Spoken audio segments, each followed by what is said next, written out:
Nah, oleh sebab itu bagi kita yang memiliki keyakinan yang benar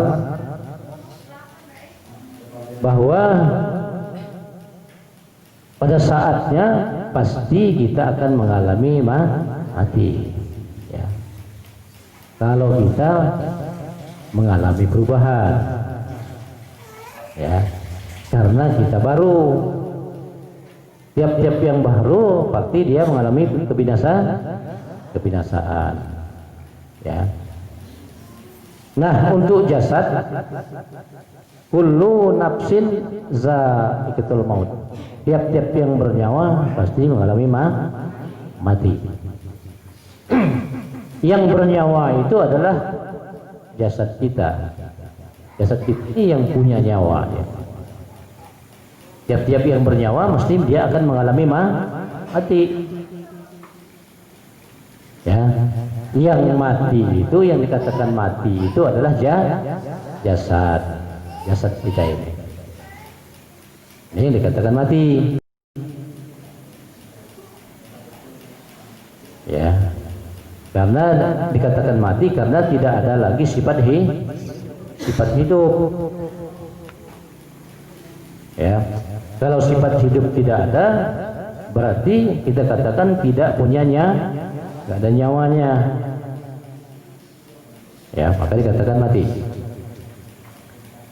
Atau meninggal dunia. Meninggal dunia. Maksudnya ruh meninggalkan jasad. Ruh itu meninggalkan dunianya. Nah, mana dunianya ruh kita? Jasad kita ini, inilah dunianya ruh kita. Ditinggalkan sama dia. Maka si jasad mati. Ya, ruh meninggalkan dunia zahiriyah, masuk dia ke alam ruh, alam gaib namanya, atau alam arwah. Ya, jadi yang mati itu jasad. Ya, tapi ruhnya tidak mati, dia tetap hidup. Ya, nah untuk ruhnya nanti, ya, bukan kullu nafsin za'iqatul maut, bukan, tetapi kullu syai'in halikun illa wajhahu. Tiap-tiap yang baru itu pasti binasa. Berarti ruh kita akan mengalami kebinasaan, bukan mati, ya, tapi mengalami kebinasaan atau fana. Kebinasaannya ruh itu yang dikatakan innalillahi wa inna ilaihi raji'un. Asalnya dari Allah, kembali kepada Allah. Ya, karena asalnya dari dia, kembali ke dia, nah maka dia bako. Maka dia kekal juga.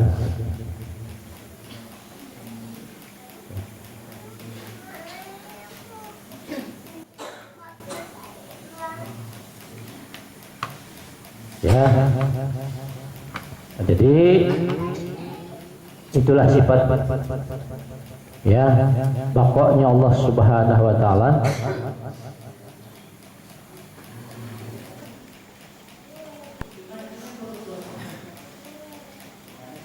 Karena kita yakin, ya, bahwa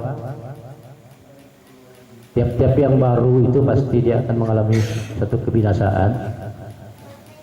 Nah, sebab itu harus kita yakini betul bahwa yang namanya ajal itu pasti akan datang. Ya, ajal pasti akan datang. Jadi semua makhluk yang bernyawa pasti akan mengalami mati. Ya. Nah, cuman kapan matinya? Ini rahasianya Allah. Ya, paling yang dikasih tahu oleh Tuhan tanda-tandanya. Itu kadang-kadang dikasih tahu oleh Tuhan tanda-tandanya. Nah, sekarang umpamanya seperti orang meninggal dunia mendadak umpamanya. Sebetulnya, ya, sudah dikasih tahu sama Tuhan. tapi yang bersangkutan aja mungkin yang nggak ngeh, dianggap hal yang biasa-biasa saja. Ya, pasti sudah dikasih tahu, alamat-alamat sudah dikasih tahu. Ya, sudah tanda-tandanya, pemberitahuan.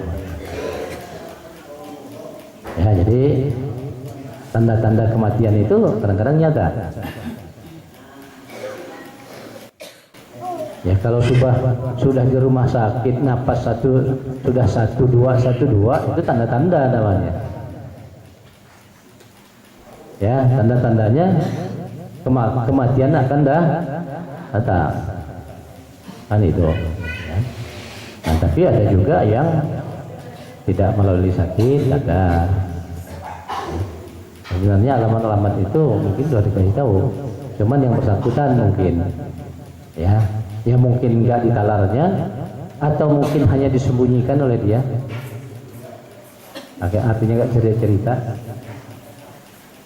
Ya, tapi ada juga orang mau meninggal dunia itu dikasih tahu oleh Tuhan, sehingga dia harus cerita, oh saya ini mau pulang loh. Kan itu udah tahu dia, ya. Nah, tapi itu kan ada, tetapi jarang-jarang seperti itu, ya. Berarti kalau ada sesuatu yang dirahasiakan Tuhan terus dikasih tahu, ya, dengan seseorang, berarti orang itu dekat dengan Tuhan itu. Saya yakin orang itu dekat dengan Tuhan. Kalau sesuatu yang dirahasiakan Tuhan dikasih tahu, ya jelas dekat dia dengan Tuhan. Iya. Kan itu ya.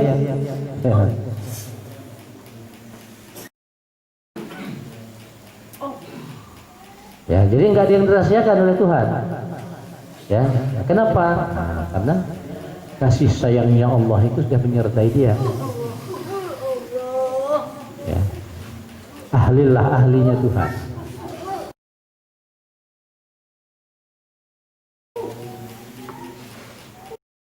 Ya, oleh sebab itu jadilah kita ahlinya Tuhan. Ya, kalau pengen tahu apa yang dirahasiakan oleh Allah SWT, ya, pengen tahu supaya dibuka Tuhan, ya jadilah kita ahlinya Tuhan, supaya yang dirahasiakan bisa dibuka, ngerti boleh kita, ditahu oleh Allah SWT.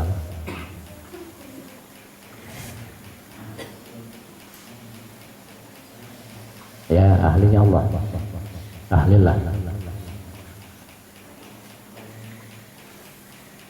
Oleh sebab itu, sebelum kita dipanggil oleh Allah SWT, nah berarti kita harus punya persiapan. Karena yang namanya ajal pasti datang. Ya, ajal pasti datang. Nah, oleh sebab itu harus ada persiapan. Persiapan kita untuk menghadapi sakaratul maut. Ya, karena sakaratul maut itu pintu gerbangnya kehidupan akhirat. Itu sakaratul maut. Kalau di pintu gerbangnya kita senang, ya insya Allah, ya masuk ke alam barzahnya senang. Kalau di pintu gerbangnya senang. Tapi kalau di pintu gerbangnya ini susah, disiksa, apalagi kalau sudah masuk, lebih dahsyat lagi ini siksanya Allah Subhanahu wa Ta'ala.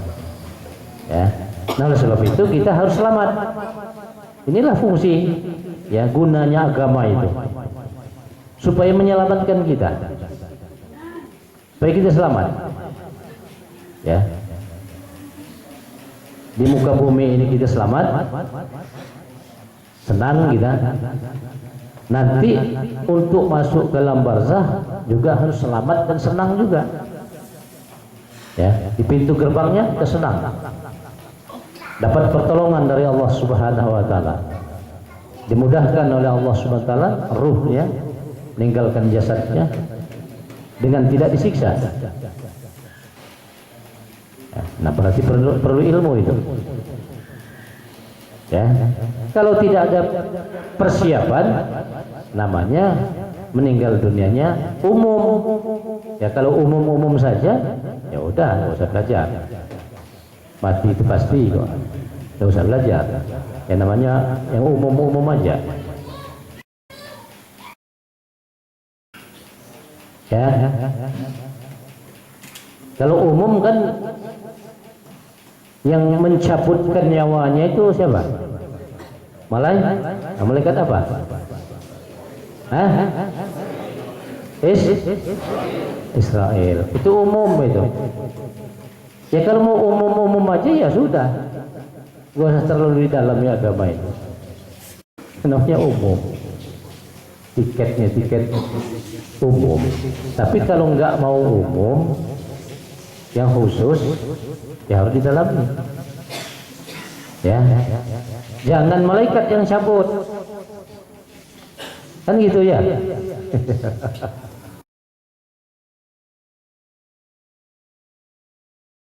Jadilah kekasihnya Tuhan. Habibullah, kekasihnya Allah.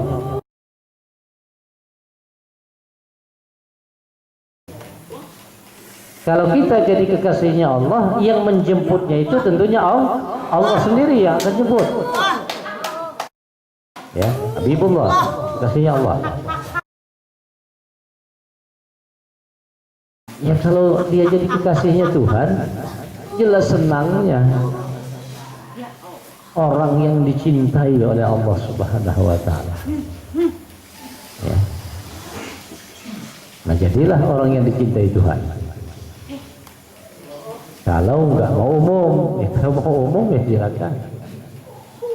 Ya. Nah, tentunya pertanyaannya bagaimana supaya menjadi kekasihnya Tuhan? Nah, itu. Ya. Jadi nggak ada lain. Ya, kalau kita kepengen jadi kekasihnya Tuhan, tunduk patuhlah dengan Tuhan. Kalau mau jadi kekasihnya, ya, tunduk dan patuh kepada Allah Subhanahu wa taala. Tuhan jadi Habibullah, kasihnya Allah. Ya. Nah, kemudian perintahnya kan banyak. Ya, perintahnya banyak.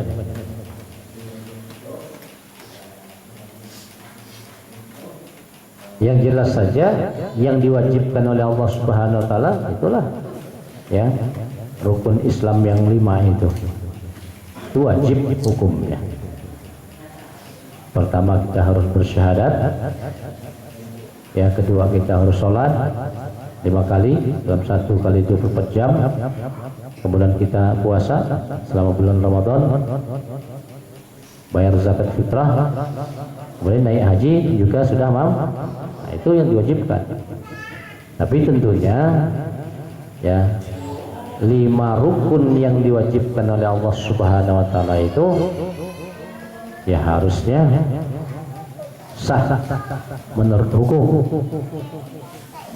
Ya. Harus sah menurut hukum. Harus memenuhi syarat dan rukunnya. Harus sah. Ya. Tapi hendaknya jangan sah saja menurut hukum, tetapi sampai kepada Tuhan, diterima oleh Allah Subhanahu wa taala. Nah, itu harapan kita. Bukan hanya sah menurut hukumnya, diterima.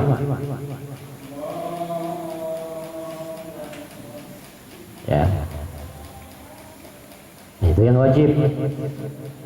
Yang nggak boleh enggak. Ya. Nah, kemudian kewajiban lain ya juga banyak. Ya. Firman Allah Subhanahu wa taala, ya ayyuhalladzina amanu dzikrullaha dzikran katsiran wasabbihuhu bukratan wa asila. Hai orang-orang yang beriman, berzikirlah kamu dengan zikir yang sebanyak-banyaknya dan bertasbihlah kamu pada pagi dan petang. Nah itu juga perintahnya Tuhan. Kita diperintahkan Allah supaya zikir banyak artinya ingat Tuhan terus, maksudnya mengingat Tuhan itu harus siang dan malam ya. Kata Allah, fadhkuruni azkurkum, ingatlah kamu kepadaku, niscaya aku ingat kepadamu.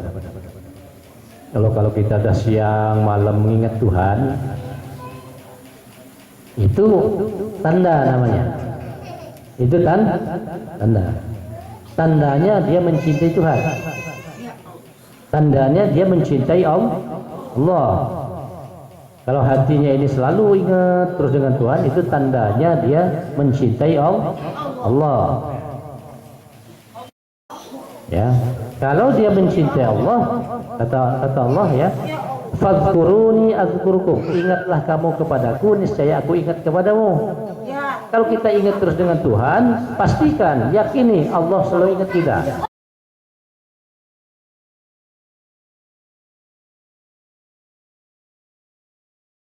Kalau kita senantiasa mengingat Allah.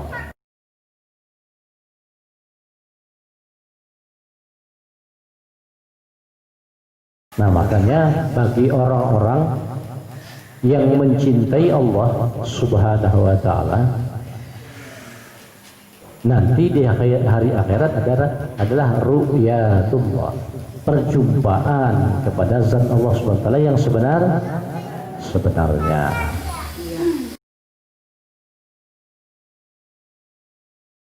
Ya. Nah itulah ya jalan kita ya, supaya apa? Supaya kita menjadi habibullah, kekasihnya Allah. Ya.